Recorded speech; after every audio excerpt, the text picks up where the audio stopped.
बिस्मिल्लाहिर्रहमानिर्रहीम। अस्सलाम वालेकुम।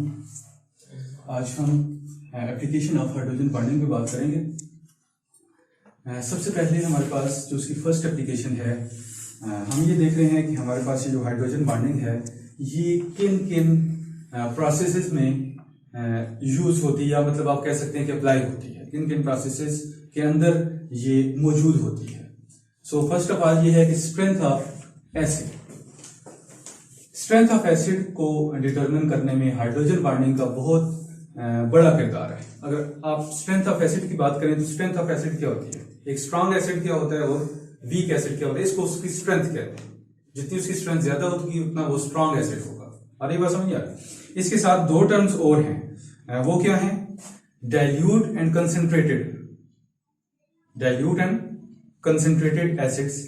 तो डाइल्यूट और कंसेंट्रेटेड का मतलब ये है कि आपके पास डाइल्यूट में सॉल्वेंट की मिकदार ज्यादा होगी और सॉल्यूट की कम होगी। अगर आपने एसिड का कोई डाइल्यूट सॉल्यूशन बनाया तो HCl लेट्स से उसका लिया, तो आपने अगर उसको वाटर में लिया तो वाटर ज्यादा होगा और HCl कम होगा। तो ये डाइल्यूट और इस तरह से। अब उसका ये ताल्लुक नहीं है कि वो स्ट्रॉन्ग का मतलब ये है कि उसकी स्ट्रेंथ कितनी है।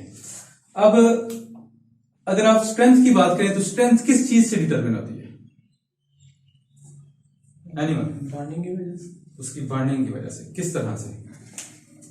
H प्लस आयंस की कंसंट्रेशन। उसकी H प्लस आयंस की कंसंट्रेशन। क्या? H plus ion. उसके H प्लस आयन और उसके बाद उसके साथ जो आपके पास दूसरा एलिमेंट होगा, लेट्स से Cl है, तो Cl नेगेटिव आयन और H प्लस आयन, ये आपके पास in the form of electrolyte जिसको आप कहते हैं, और ये फ्री स्टेट में, या आप कह सकते हैं कि एक अगर आप इसको सोल्यूशन बना लेते हैं तो H प्लस आयन अलग और Cl आयन अलग, और उसके गिर्द आपके पास अगर वाटर में सोल्यूशन है तो वाटर के मॉलिक्यूल्स। तो ये जो वाटर के अंदर डिसोसिएट होने की कैपेबिलिटी है H प्लस आयंस की, ये डिटरमिन करेगी कि आपके पास एसिड जो है वो स्ट्रांग है या वीक है। जितने ज्यादा H प्लस आयन कोई एसिड देगा वो उतना स्ट्रांग एसिड है। ऐसा ही है कि नहीं? ये आपके पास दो तीन कंसेप्ट थे जो इससे पहले आपने स्ट्रांग एसिड बेस के पढ़े थे। कुछ इलेक्ट्रॉन के साथ एसोसिएटेड थे, कुछ H प्लस आयन के साथ, कुछ OH आयन के साथ, बेसिस के साथ रिलेटेड थे। तो H प्लस आयन की डिसोसिएट होने की या इस एसिड की डिसोसिएट होना कितना होगा? अब बात यह है कि जितना उसके दरमियान हाइड्रोजन बॉन्डिंग स्ट्रांग होगी उतना डिसोसिएट हो सकेगा? नहीं हो सकेगा, लिहाजा वो वीक एसिड होगा।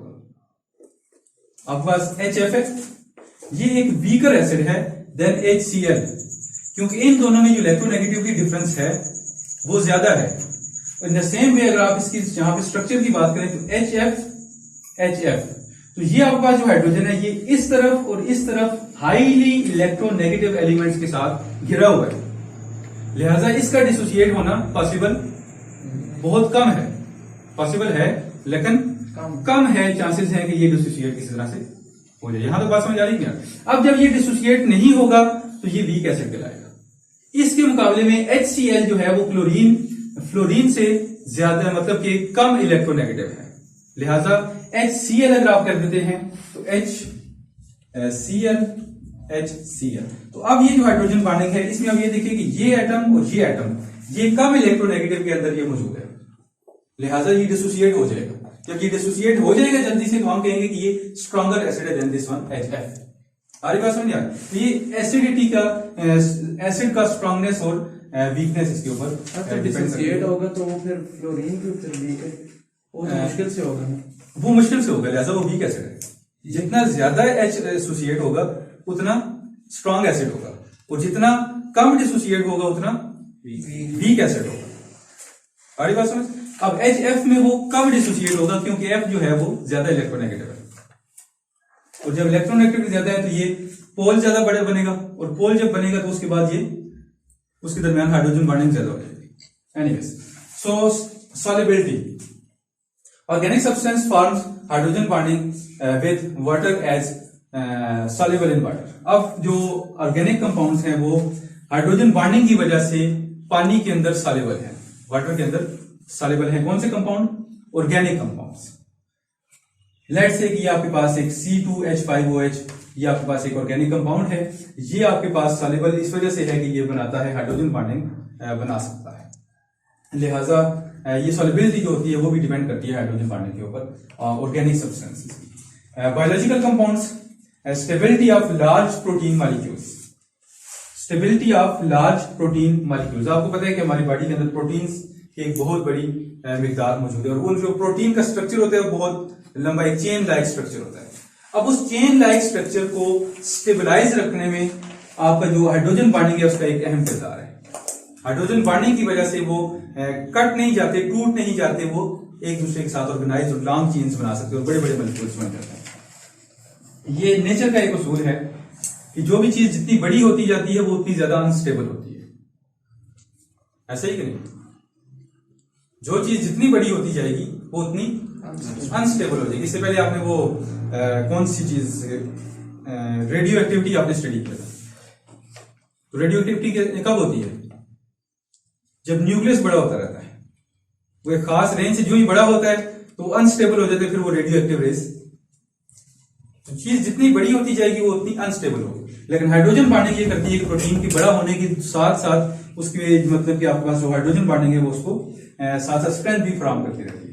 Chains of amino acids in fibre, hair, muscles, protein. अब ये जो अमाइनो एसिड्स के चेन होते हैं ये फाइबर्स में होते हैं, बालों के अंदर होते हैं, मसल प्रोटीन्स के अंदर होते हैं। इन सब के अंदर ये जो आपके पास चेन ऑफ अमाइनो एसिड्स हैं इनको स्ट्रेंथ प्रोवाइड करता है आपका hydrogen bonding. These proteins form spiral helix structure. अब ये जो सारे प्रोटीन्स होते हैं जिनका जिक्र हमने यहाँ पे किया है, ये स्पाइरल हेलिक्स स्ट्रक्चर बना देते हैं और उस स्ट्रक्चर को जो सपोर्टिंग होती है वो हाइड्रोजन बॉन्डिंग होती है। Spiral helix structure, spiral mean something spin, helix mean जिस तरह से आपके पास डीएनए का स्ट्रक्चर होता है उसी के साथ वो स्पाइरल हेलिक्स, डबल हेलिक्स जिसको spiral helix type structure. Okay, DNA in cells, two spiral strands coiled with common axis. अब आपके पास जो डीएनए का स्ट्रक्चर है वो हमने इससे पहले भी स्टडी कर लिया कि आपके पास दो जो स्पाइरल स्ट्रैंड्स होते हैं वो कोलाइड होते हैं, क्वाइड होते हैं बेसिकली विद कॉमन एक्सिस। एक ही कॉमन एक्सिस की वो ट्विस्टेड होते हैं और ये आपके पास एक डीएनए का स्ट्रक्चर बनता है। वो मतलब कि आप समझें कि ये लेडर है। लेडर क्या होती है वैसे? सीढ़ी। ये सीढ़ी है तो ये आपके पास दो स्ट्रैंड्स हैं और ये जो सीढ़ी की ये जो आपके पास स्टेप्स हैं इनका काम कर रही है हाइड्रोजन बॉन्डिंग। इन स्ट्रैंड्स को हाइड्रोजन बॉन्डिंग ने आपस में जोड़ा हुआ होता है और इसी को अगर आप यहां से पकड़ के तो इसको ट्विस्ट कर देंगे तो ये एक आपके पास स्पाइरल हेलिक्स या डबल हेलिक्स टाइप स्ट्रक्चर इसका ये बन जाएगा।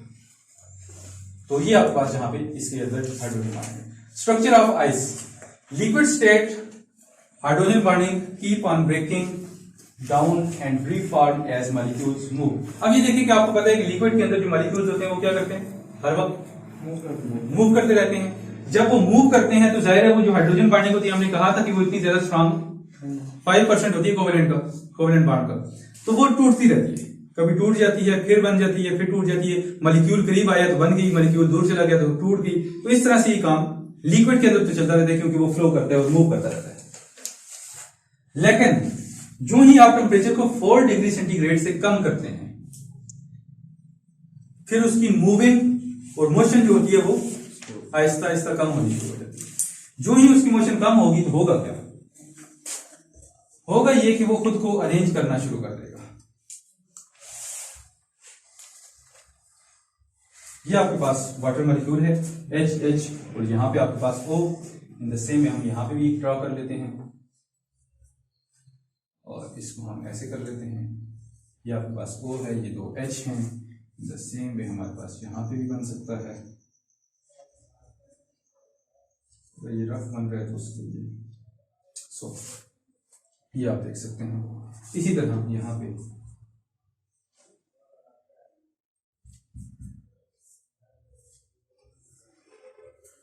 अगर आप यहां पे बात करें इधर आप इसको हाइड्रोजन को इसके साथ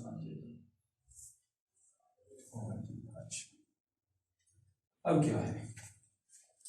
अब अगर आप इनको गौर से देखें तो जब ये अरेंज हो जाएंगे, लेट्स से कि इसी स्ट्रक्चर में ये अरेंज हो गए, ये रेगुलरली मूव करते करते जो 4 डिग्री सेंटीग्रेड से कम टेम्परेचर हुआ तो ये इस तरह से बनेगा। अब ये देखिए ये बन जाएगा क्या? हाइड्रोजन बॉन्ड, पार्शियल पॉजिटिव और पार्शियल नेगेटिव। ये क्या बन जाएगा? सही हो गया। इसी तरह से आप इसको देखें, आप इसको देखें, ठीक हो गया। तो ये इस वजह से अब क्या बन रहा है, अब ये दरमियान वाली स्पेस सारी खाली एम्प्टी होगी। यही वजह है कि अगर आप फुल बॉटल को भर के फ्रिज में रख दें और उसको बर्फ बना दें तो फट जाती है। आज जाकर ट्राई करें, जो पेप्सी वाली बॉटल होती है 1.5 लीटर, उसको आपने बिल्कुल ऊपर से बिल्कुल खाली जगह नहीं छोड़नी, सही होगी बात। और उसके बाद आपने क्या काम करना है, उसको फुली टाइट करके आप उसको फ्रिज में रख दें और उसके बाद देखें कि क्या होता है उसके साथ। फ्रिज के अंदर ही फाड़ जाएगी अब? फ्रिज के अंदर फट जाएगी। क्यों? क्योंकि जाहिर है जिस जगह पे आप देखें, अगर ये लिक्विड होता तो यहां पे भी मॉलिक्यूल ना होते, इस खाली स्पेस की वजह से एक्सपेंड करेगी जो आइस होगी और वो फट जाएगी। एक और बहुत इंपॉर्टेंट चीज की, जो आपकी आइस होती है वो पानी के ऊपर फ्लोट करती है। उसकी रीजन यही है कि आइस के अंदर ये स्पेसेस होती हैं और इन स्पेसेस में जो है ना वो एयर ट्रैप हो सकती है। आ रही बात समझ आ रही? अब जब ये स्पेसेस आपके पास यहां पे क्रिएट हो जाएंगी तो उसकी डेंसिटी कम हो जाएगी, और हर वो चीज जिसकी डेंसिटी कम होती है किसी दूसरी चीज के रिस्पेक्ट से, वो उस चीज के ऊपर फ्लोट करना शुरू कर देती है। जो भैंस होती है उसकी डेंसिटी कम होती है पानी की निस्बत। सही होगी बात करें? कैसे? लार्ज एरिया, डेंसिटी का फॉर्मूला क्या है? M/V मास पर यूनिट वॉल्यूम। चलिए आज आपको भैंसों का भी बता देते हैं। Density is equal to mass per unit volume, यही है। आज तक इसका मास बहुत ज्यादा होता है, लेकिन उससे कहीं ज्यादा उसका वॉल्यूम होता है। उसके मास से कहीं ज्यादा उसका वॉल्यूम होता है। और जब इन दोनों चीजों को जब आप डिवाइड करते हैं तो एट दी एंड जो आंसर आता है वो पानी की डेंसिटी से ज्यादा आ जाता है, सॉरी कम आ जाता है। कम आता है ज्यादा आता है? कम आता है। क्यों? क्योंकि डिनोमिनेटर में बहुत बड़ी चीज है। जब डिनोमिनेटर ज्यादा होगा तो डेंसिटी कम होती जाएगी। इनवर्स रिलेशनशिप है सामने। एनीवेज, सो ये तो इसकी एक बात होगी कि ये हमारे पास जो आइस है वो फ्लोट करती है, उसकी डेंसिटी, और डेंसिटी कम होने की वजह से कि दरमियान में इंटरमॉलिक्यूलर स्पेसेस में इजाफा हो जाता है और ये एक अरेंज स्ट्रक्चर यहाँ पे बन जाता है। और इसी वजह से जो आपके पास जो बर्फ होती है वो पानी के ऊपर फ्लोट करती है क्योंकि उसकी डेंसिटी कम होती है। और दूसरे अल्फाज में अगर आप बात करें तो उसके दरमियान इंटरमॉलिक्यूलर स्पेसेस होती हैं जिसकी वजह से वो पानी जो है वो बर्फ के ऊपर। अब वही बात कि जब ये ऊपर बर्फ के ऊपर मूव करता है, फ्लोट करना शुरू कर देता है, तो एक और चीज ये कि जो आइस होती है वो इंसुलेटर होती है। क्या? इंसुलेटर। उसमें से हीट पास नहीं कर सकते। आइस में से हीट पास, यही वजह है कि जो आपके पोल्स के ऊपर लोगों के जो घर बने होते हैं वो बर्फ के बने होते हैं। देखिए इग्लू उसका नाम होता है, बर्फ के बने हुए घर का इग्लू। तो अब वो बर्फ का होता है। आप सोच सकते हैं कि अगर उस बर्फ के घर में गुजर रहे तो हम कहेंगे कि वो तो ठंड से ही मर जाएगा, लेकिन उसके अंदर जितनी हीट होती है वो बाहर नहीं जा सकती। सर वो भी तो आइस से बनी होती है। अगर हम अंदर आग लगाएं तो वो जलते नहीं, क्योंकि उसका जो एक्सटर्नल टेम्परेचर होता है वो बहुत ज्यादा होता है। जो एक्सटर्नल टेम्परेचर होता है, मतलब अब इसका ये भी मतलब नहीं है कि वो जो बर्फ के घर हैं वो उतने ही गर्म होंगे जितने कि आपके आम घरों के अंदर किचन गर्म हो जाता है, इतना भी नहीं होगा।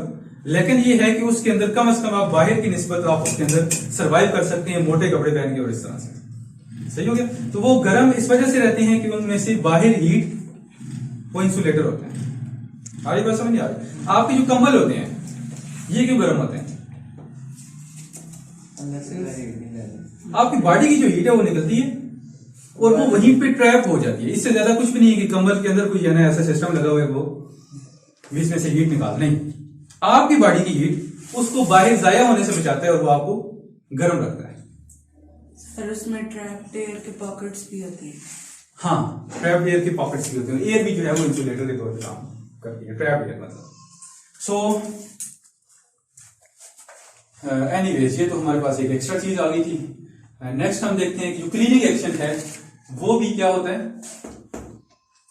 हाइड्रोजन बढ़ने की वजह से ही परफॉर्म होता है। क्लीनिंग मतलब कि जो आपके पास सोप्स और डिटर्जेंट्स हैं वो क्लीनिंग करते हैं, वो किस तरह से करते हैं, उसमें भी हाइड्रोजन बढ़ने का एक बहुत अहम किरदार होता है। एडहेसिव एक्शन आपकी पेंट का जो ग्लू करने का, जो स्टिक करने का जो एक्शन होता है पेंट्स का, इन सेम ग्लूज का, हनी का, इन सब का जो स्टिक कर जाते हैं, ये भी हाइड्रोजन बढ़ने की वजह से करते हैं। Stabilisation of large molecules, food molecule, इससे पहले भी हम बात कर चुके हैं। और स्टेबल जो है आपके पास लार्ज फूड मॉलिक्यूल्स होते हैं वो भी स्टेबलाइज जो होते हैं वो किस वजह से होते हैं, हाइड्रोजन बढ़ने की वजह से। ये इसके तो कुछ और जो है ना वो प्रॉपर्टीज हैं जिनको आप साथ में देख सकते हैं। सो इस पे किसी किस्म का कोई मसला है बता सकते हैं एनीवन।